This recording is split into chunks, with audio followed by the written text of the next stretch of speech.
Detective Chief Robert Chen had been looking forward to this move for months. After 25 years of serving the city, dealing with everything from petty theft to major crimes, he finally found the perfect house in Willowbrook Gardens. The neighborhood looked like something out of a magazine, with perfectly trimmed lawns matching mailboxes and houses that seemed to sparkle in the morning sun. Robert chose this house for one simple reason. He wanted peace. For years, he had lived in a small apartment near the police station, always on call, always ready to jump into action. But now, at 52, he craved the kind of quiet that only a suburban neighborhood could offer. The house came with a 2-car garage that faced the street, and Robert already had plans for that space. You see, Robert had a hobby that most people never would have guessed. He loved working on old motorcycles. There was something magical about taking a rusty, broken-down bike and bringing it back to life. The sound of a perfectly tuned engine, the shine of freshly polished chrome, the satisfaction of fixing something with his own hands. It was the complete opposite of his day job, where problems were rarely solved with a wrench and some elbow grease. The moving truck arrived on a bright Saturday morning in early June. Robert watched as the movers carefully carried his tools, workbench and 2 vintage motorcycles into the garage.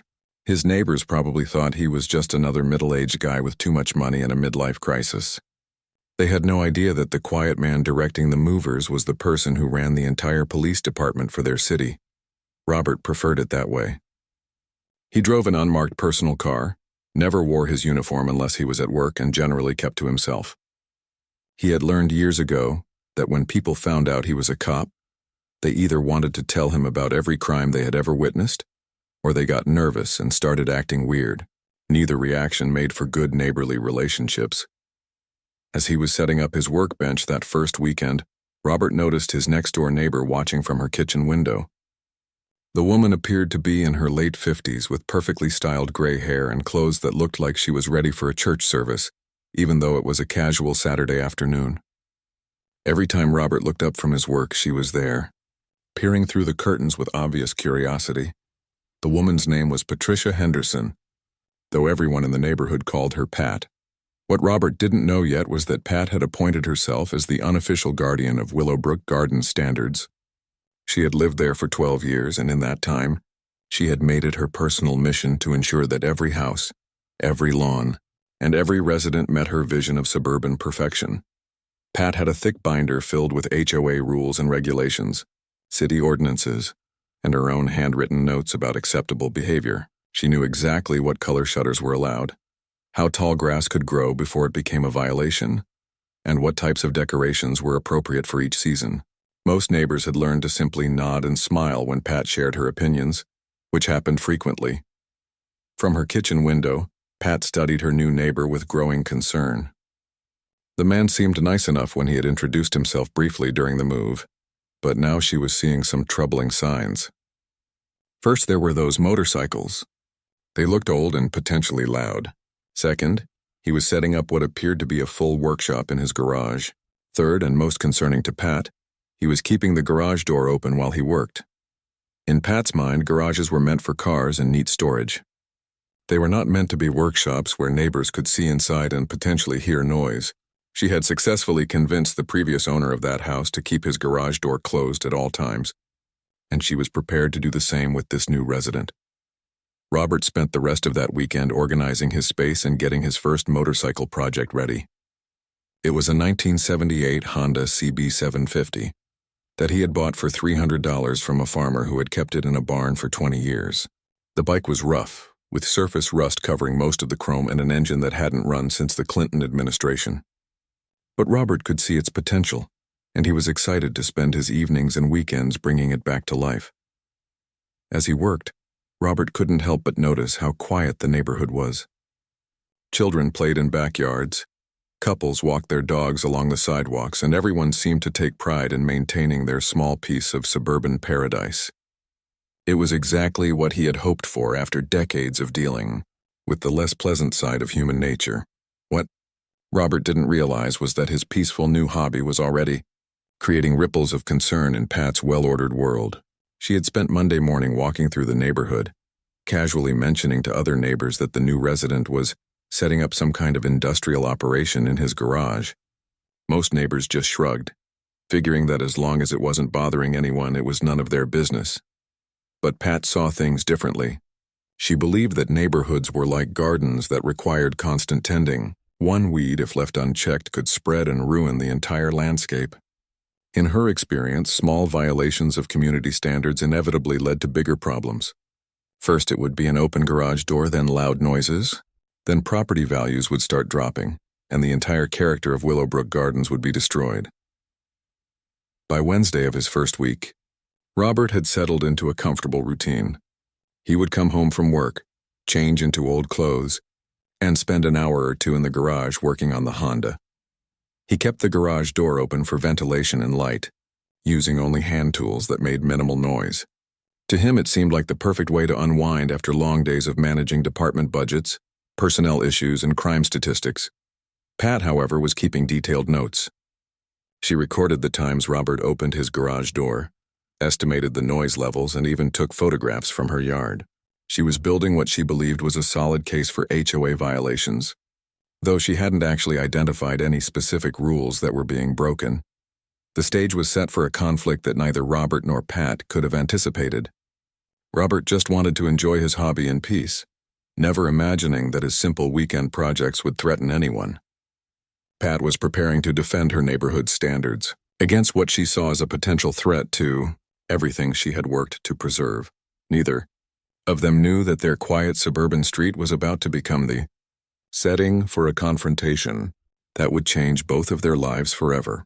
By his second week in Willowbrook Gardens, Robert had fallen into a pleasant rhythm. Every evening after work, he would grab a cold drink from the refrigerator, change into his oldest jeans and a worn t-shirt, and head out to the garage. The Honda was slowly coming to life under his careful attention.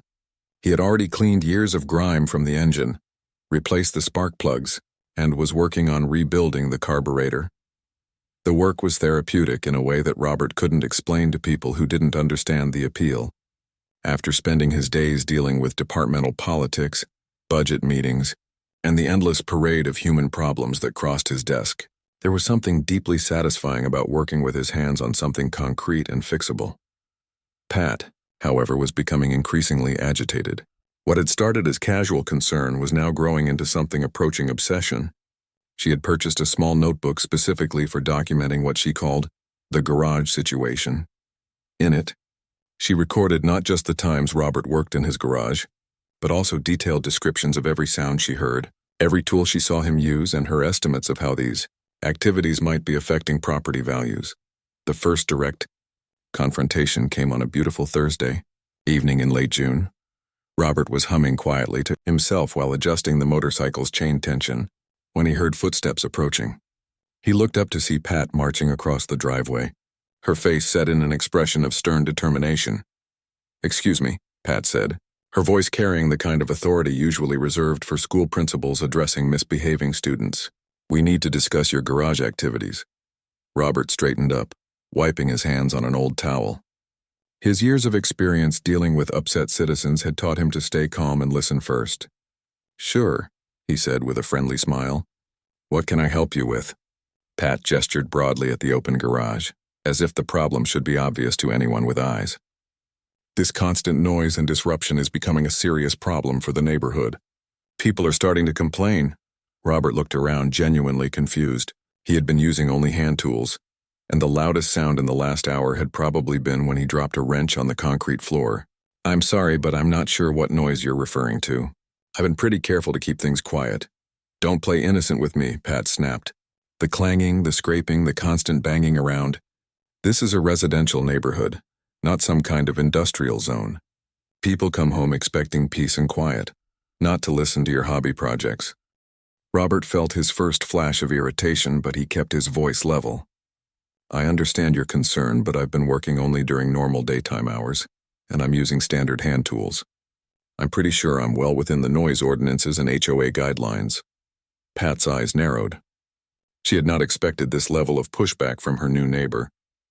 In her experience, most people apologized and agreed to modify their behavior when she pointed out problems. "I don't care what you think the ordinances say. I've lived here for 12 years, and I know what's appropriate for this community. Would you like me to show you the actual HOA rules? Robert offered, still trying to be reasonable. I read through them pretty carefully before I moved in, and I made sure my workshop setup would be compliant. I don't need you to lecture me about community standards, Pat replied, her voice rising slightly. What I need is for you to show some consideration for your neighbors and keep your garage door closed when you're making all this racket. Robert looked at the Honda, then back at Pat. The motorcycle wasn't running, hadn't made any noise louder than a whisper, and he was using only basic hand tools. He was beginning to realize that this wasn't really about noise at all. Mrs. Henderson, I appreciate your concerns, but I'm not violating any rules or ordinances. I'm working on a hobby project during reasonable hours, and I'm being as quiet as possible. Pat's face flushed red. Your kind always thinks you can just move into a nice neighborhood and do whatever you want without considering how it affects other people. Well, this isn't that kind of place. The phrase, your kind, hung in the air between them, and Robert felt something shift in his understanding of the situation. This wasn't about noise or community standards. This was about something else entirely. Something that had nothing to do with his motorcycle or his garage. I think we're done here, Robert said quietly, his tone remaining professional despite his growing anger. I'll continue to follow all applicable rules and regulations, and I'd appreciate it if you'd respect my property rights. Pat stared at him for a long moment, clearly surprised that her usual tactics weren't working. Most neighbors backed down when she applied pressure, but this man was standing his ground. Fine, she said finally. But don't say I didn't warn you. There are ways to deal with residents who refuse to respect community standards. After Pat stalked back to her house, Robert stood in his garage for several minutes, trying to process what had just happened. In his years as a police officer, he had encountered every type of personality, but something about Pat's attitude struck him as particularly troubling. The veiled threats, the obvious prejudice, the sense of entitlement to control her neighbor's behavior. It all added up to someone who might escalate this conflict in unpredictable ways. Over the next few days, Robert noticed that Pat's surveillance had intensified. She no longer bothered to hide behind curtains when watching his garage activities. Instead, she would stand openly in her yard, sometimes taking photos with her phone, sometimes just staring with obvious disapproval. The situation took another turn when Robert came home on Monday to find a formal letter from the HOA board in his mailbox. The letter informed him that a complaint had been filed regarding excessive noise and inappropriate use of garage space and requested that he attend the next board meeting to discuss the matter. Robert read the letter twice, then walked out to his garage and looked around. His workbench was neatly organized. His tools were properly stored, and the Honda sat quietly in the corner, looking more presentable than it had in decades. He couldn't imagine what specific violations were being alleged, but he knew exactly who had filed the complaint. That evening, instead of working on the motorcycle, Robert spent time researching HOA regulations and city ordinances. His law enforcement background had taught him to be thorough when dealing with potential legal issues, and he wanted to be prepared for whatever Pat might throw at him next. What he discovered was that Pat had been somewhat creative with her interpretation of community standards. While there were indeed rules about noise levels and appropriate use of garage space, Robert's activities clearly fell within acceptable parameters. He was working during permitted hours, using appropriate tools, and maintaining his property in good condition. The real problem, Robert realized, was that Pat had probably been getting away with intimidating other neighbors for years.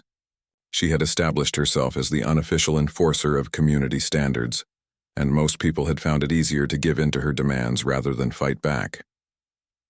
But Robert wasn't most people. He had spent his career dealing with bullies and people who tried to use intimidation to get their way. He knew that giving in to Pat's unreasonable demands would only encourage her to escalate her behavior, probably with the next neighbor who crossed her path. As he prepared for the HOA board meeting, Robert made a decision. He would handle this situation exactly as he would handle any other case involving harassment and intimidation. He would document everything, follow proper procedures, and let the facts speak for themselves. What Pat didn't know was that she had picked a fight with someone who was very good at fighting back. The HOA board meeting was held in the community center on a humid Tuesday evening in July. Robert arrived 15 minutes early, carrying a folder containing printed copies of all relevant regulations, photographs of his garage setup, and a timeline of his activities. He had also brought a small digital recorder, though he kept it discreetly in his pocket.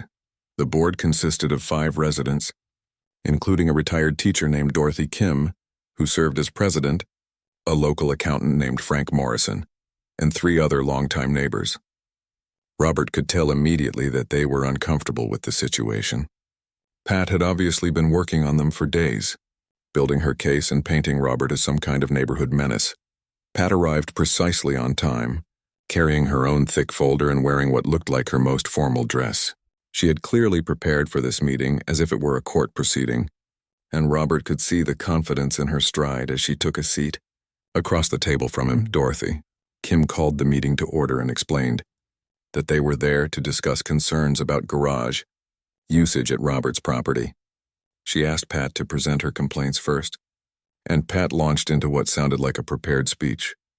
For the past month, Pat began, we have been subjected to constant noise disruption and visual pollution from the property at 847 Maple Street. The homeowner has converted his garage into what can only be described as an industrial workshop, complete with loud machinery, toxic chemicals, and unsightly equipment that can be seen from the street. Robert listened patiently as Pat continued her presentation, making note of each exaggeration and outright falsehood. According to Pat, he was operating power tools at all hours of the day and night, storing hazardous materials in violation of safety codes, and creating noise levels that prevented neighbors from enjoying their own properties. When Pat finished her presentation, Dorothy turned to Robert. Mr. Chen, would you like to respond to these concerns? Robert opened his folder and pulled out his first photograph. I'd be happy to address each point Mrs. Henderson has raised. First, regarding the alleged industrial workshop. He passed around photos showing his neatly organized garage, with hand tools arranged on pegboards and the Honda sitting quietly in the corner. As you can see, I have a basic workbench and standard automotive tools. No power tools larger than a cordless drill, no industrial equipment, and no machinery of any kind. He pulled out another document. Second, regarding noise levels, I've researched the city ordinances and HOA guidelines. All of my activities fall well within permitted noise levels for residential areas. Frank Morrison examined the photographs and nodded approvingly. This looks like a pretty standard garage workshop to me. My brother has something similar for his woodworking hobby. Pat's face reddened. You can't judge the noise levels from photographs. I'm the one who has to listen to this disruption every day. Robert pulled out his timeline. I have documented my garage activities for the past 2 weeks. I work exclusively between 6 p.m. and 8 p.m. on weekdays, and between 10 a.m. and 4 p.m. on weekends. These times are well within the community quiet hours guidelines. The board members passed around Robert's documentation, and Robert could see their opinion shifting as they reviewed the evidence. Pat realized she was losing ground and decided to escalate her tactics. This isn't just about noise, Pat said, her voice becoming more strident. This is about maintaining the character of our neighborhood. We have standards here, and when people move in thinking they can just do whatever they want, it affects everyone's property values. Dorothy looked uncomfortable. Mrs. Henderson, Mr. Chen appears to be following all applicable guidelines. His garage is well organized and his activities seem reasonable for a residential area.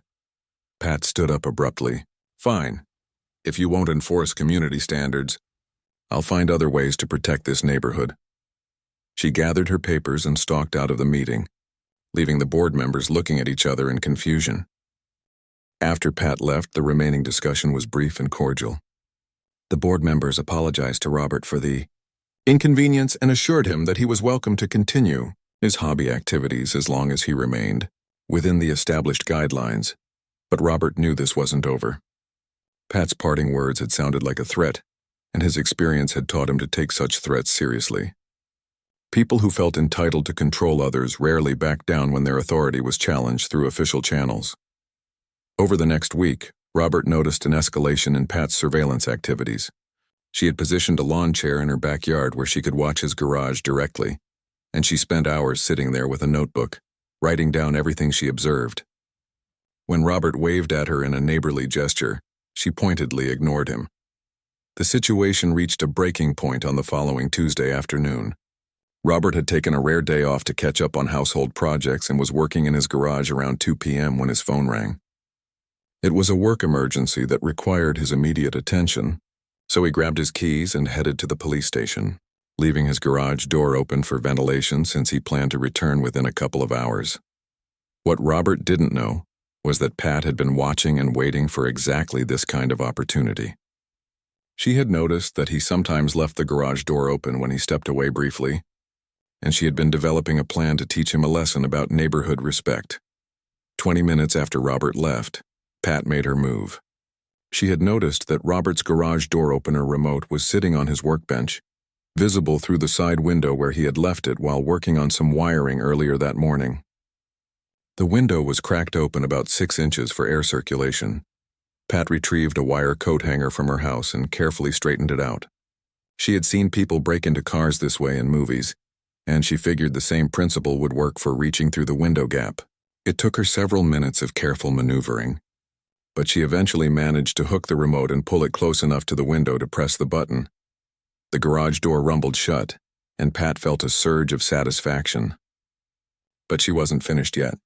She had brought a bicycle lock from her own garage, and she quickly secured it through the door handle mechanism, ensuring that Robert wouldn't be able to open the door even with his remote. To complete her message, Pat wrote a note on a piece of paper and taped it to the garage door where Robert couldn't miss it. The note read, "Garage privileges revoked until you learn to respect community standards. Consider this your final warning. Neighborhood watch." Pat stepped back to admire her work, feeling proud of her creative solution to the neighborhood's problem. In her mind, she had taken decisive action to protect community standards when the official channels had failed. She expected Robert would learn his lesson and start keeping his garage door closed, just like a responsible neighbor should.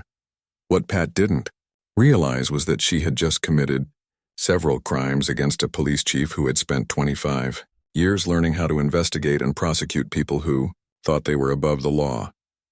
When Robert returned home 3 hours later and discovered his locked garage, his first emotion was disbelief. But as he read Pat's note and examined the bicycle lock securing his door, disbelief quickly turned to professional analysis. Pat had just escalated a neighborhood dispute into criminal territory, and she had no idea what kind of response she was about to face. Robert stood in his driveway staring at the bicycle lock securing his garage door, and something fundamental shifted in his mind. This was no longer a neighborhood dispute about noise or community standards. This was a crime scene, and he was looking at evidence of breaking and entering, theft, vandalism, and harassment. His law enforcement instincts kicked in immediately. Instead of getting angry or trying to force the lock open, Robert pulled out his phone and began documenting everything. He photographed the lock from multiple angles, took close-up shots of where it was attached to his door mechanism, and captured clear images of Pat's handwritten note. He was careful not to touch anything until he had thoroughly documented the scene. The note itself was particularly interesting from an investigative standpoint.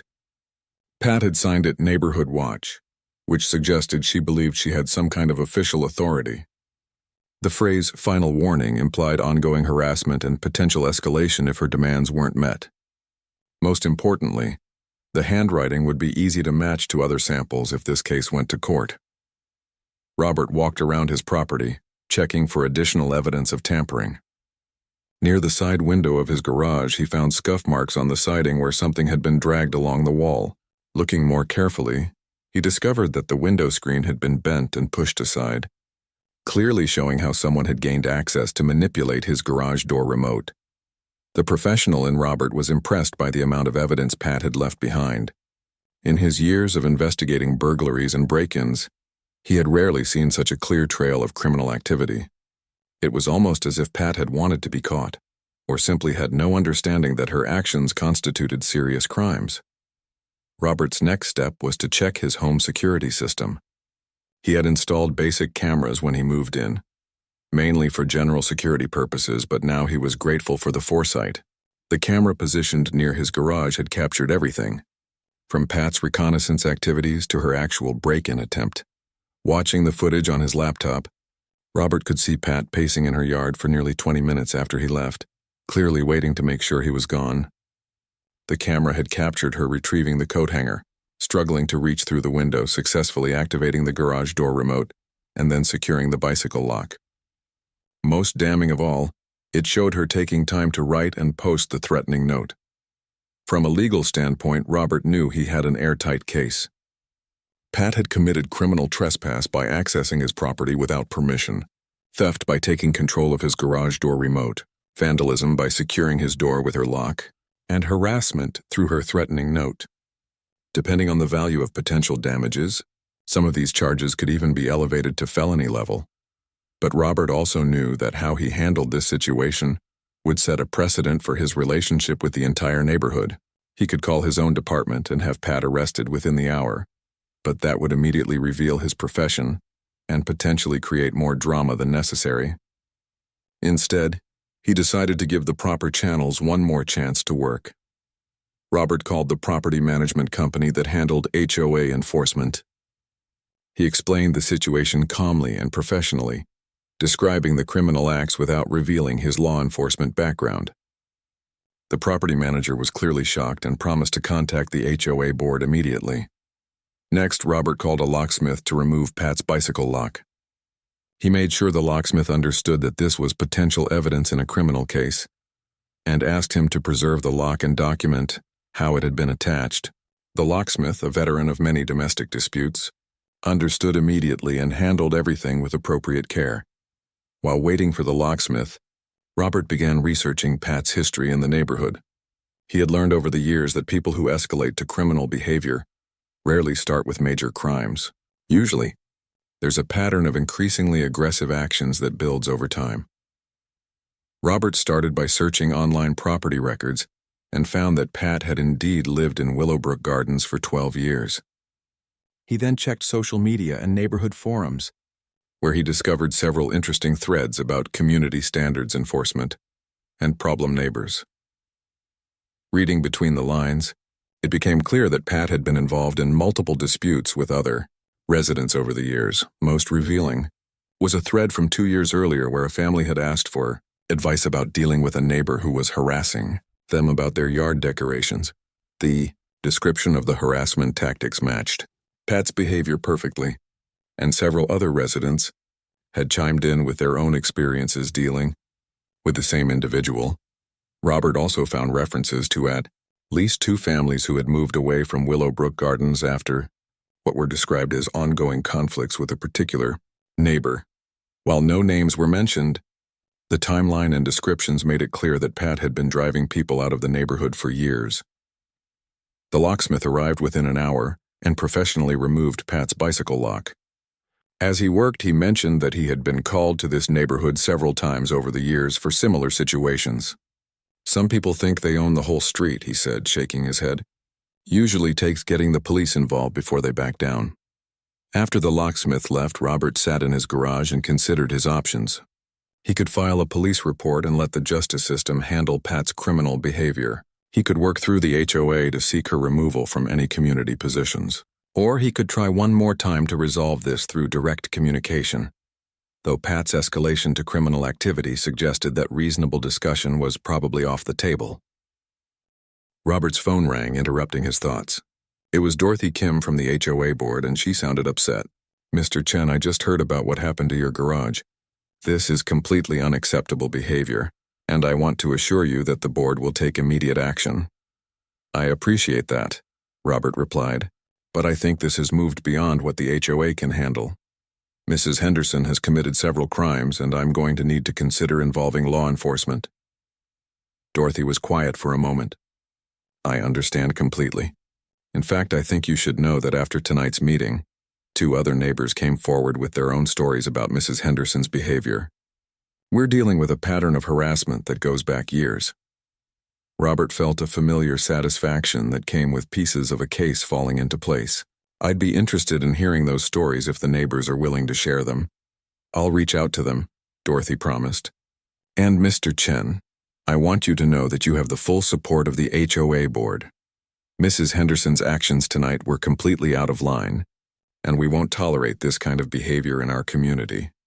After ending the call, Robert walked out to his driveway and looked across at Pat's house. The lights were on, and he could see her silhouette moving around inside. She was probably congratulating herself on teaching her troublesome neighbor a lesson about community standards. What Pat didn't know was that her final warning had triggered a professional investigation by someone who was very good at building criminal cases. Robert had already documented enough evidence to ensure serious legal consequences for her actions. But more importantly, Pat had no idea that her days of terrorizing Willowbrook Gardens were about to come to an end, in a way she never could have imagined. Pat woke up the next morning feeling incredibly satisfied with herself. She had finally taken decisive action against her problem neighbor, and she was confident that her message had been received loud and clear. As she made her coffee and settled into her usual spot by the kitchen window, she expected to see a properly closed garage and a newly compliant neighbor who understood his place in the community hierarchy. Instead, what she saw made her coffee cup freeze halfway to her lips. Robert's garage door was open again, and there were several official-looking vehicles parked in his driveway.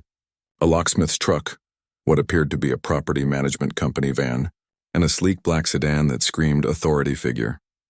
Pat's first thought was that Robert was trying to intimidate her by bringing in various officials to support his position. This only strengthened her resolve. She had dealt with difficult neighbors before, and she knew that showing weakness at this point would undermine everything she had worked to establish in Willowbrook Gardens. As the morning progressed, Pat noticed increased activity around Robert's house. People in business clothes were walking around the property, taking photographs and having serious-looking conversations. Pat assumed these were representatives from the HOA or perhaps the city, and she prepared herself for what she expected would be their attempt to pressure her into backing down. Around 10 a.m., Pat decided to take proactive action. She put on her best dress, gathered her documentation folder, and prepared to confront whatever officials Robert had called in. She was confident in her position and ready to explain to any authority figure why her actions had been necessary to protect community standards. But as she walked across her front yard, something stopped her cold. Robert had emerged from his house, and he was wearing a crisp police uniform complete with insignia that was clearly visible even from a distance. Pat squinted, thinking her eyes were playing tricks on her, but there was no mistaking what she was seeing. The quiet neighbor she had been harassing for weeks, the man whose property she had broken into and vandalized, was wearing the uniform of a police chief. The badge on his chest gleamed in the morning sunlight, and his shoulder patches clearly identified him as the head of the city's law enforcement department. Pat felt the world tilt slightly on its axis. Every threatening word she had spoken, every escalating action she had taken, every crime she had committed had been directed at the person who ran the police department for their entire city. The man she had dismissed as just another troublesome resident was actually one of the most powerful law enforcement officials in the region. As Robert walked to his police vehicle, Pat's mind raced through the implications of this revelation. The bicycle lock, the threatening note, the breaking and entering, all of it had been committed against a police chief who undoubtedly knew exactly what laws she had broken and what penalties she was facing. The black sedan in Robert's driveway suddenly made sense. Those weren't HOA representatives or city inspectors. They were probably detectives from Robert's own department, investigating the crimes she had committed against their chief. Pat realized with growing horror that she had essentially walked into a police station and confessed to multiple felonies. Within an hour of Robert leaving for work, Pat received a phone call that confirmed her worst fears. It was Dorothy Kim from the HOA board, and her voice was tight with barely controlled anger. "Mrs. Henderson, I need you to understand that what you did yesterday was not just inappropriate. It was criminal. Mr. Chen is the chief of police for our city, and you have committed serious crimes against him. The board is meeting an emergency session this afternoon to discuss your immediate removal from any community positions." Pat's mouth went dry. I didn't know he was a police officer." "That's completely irrelevant," Dorothy replied sharply. "You broke into his property, stole his remote control, vandalized his garage door, and left threatening messages. These are crimes regardless of who the victim is. The fact that you did them to a police chief just makes the situation more serious." After Dorothy hung up, Pat spent the rest of the morning in a state of growing panic. She researched criminal penalties for breaking and entering, theft, and vandalism, and was horrified to discover that her actions could potentially result in felony charges. Everything she had worked to build in Willowbrook Gardens, her reputation, her authority, her standing in the community was crumbling around her. By afternoon, word had spread through the neighborhood about Robert's true profession and Pat's criminal actions. Neighbors who had been quietly tolerating Pat's harassment for years began coming forward with their own stories. The family that had moved away 2 years earlier called Dorothy Kim to provide a written statement about Pat's campaign of intimidation that had driven them from their home. The afternoon, mail brought Pat a formal letter from the city attorney's office, informing her that criminal charges were being filed and that she needed to appear in court within 30 days. The charges were listed in cold legal language: criminal trespass, theft, vandalism, and criminal harassment. Each charge carried potential jail time and significant fines. That evening, Robert returned home in his civilian clothes and found Pat waiting nervously in her front yard. She approached him with obvious reluctance, her earlier confidence completely evaporated. "Mr. Chen," she began, her voice barely above a whisper, "I need to apologize. I had no idea you were. I never intended." Robert looked at her calmly, his expression professional but not unkind. "Mrs. Henderson, I want you to understand something important. The crimes you committed yesterday weren't wrong because I'm a police chief. They would have been equally wrong if I was a teacher, a plumber, or a retired accountant. Breaking into someone's property and leaving threatening messages is illegal regardless of who the victim is." Pat nodded miserably. "Is there anything I can do to make this right?" "The legal process will determine the consequences for your actions," Robert replied. "But I will say this. Several of your neighbors have come forward with their own experiences of harassment and intimidation. This appears to be a pattern of behavior that has been going on for years." Over the following weeks, the full scope of Pat's reign of terror in Willowbrook Gardens became clear. The HOA board removed her from all community positions and began the process of revoking her membership entirely. 3 families provided detailed statements about harassment campaigns that had made their lives miserable for months or years. Pat ultimately pled guilty to misdemeanor charges and was sentenced to community service, restitution for the locksmith fees and property damage, and a restraining order that prohibited her from approaching Robert's property. The judge made it clear that any future violations would result in immediate jail time. The experience humbled Pat in a way that nothing else in her life had managed to do. For 12 years, she had operated under the assumption that her self-appointed authority gave her the right to control her neighbor's behavior. Discovering that real authority came with real responsibility and real consequences was a shock that forced her to completely reevaluate her approach to community life. Robert, meanwhile, was finally able to enjoy his garage workshop in peace. The Honda CB750 was running beautifully by the end of summer, and several neighbors had stopped by to admire his work and ask about his restoration techniques. The neighborhood settled into a much more relaxed atmosphere without Pat's constant surveillance and harassment. Most importantly, Robert had accomplished what years of complaints and unofficial pressure had failed to achieve. By simply treating Pat's criminal behavior as what it was, criminal behavior, he had ended a pattern of neighborhood terrorism that had been going on for over a decade.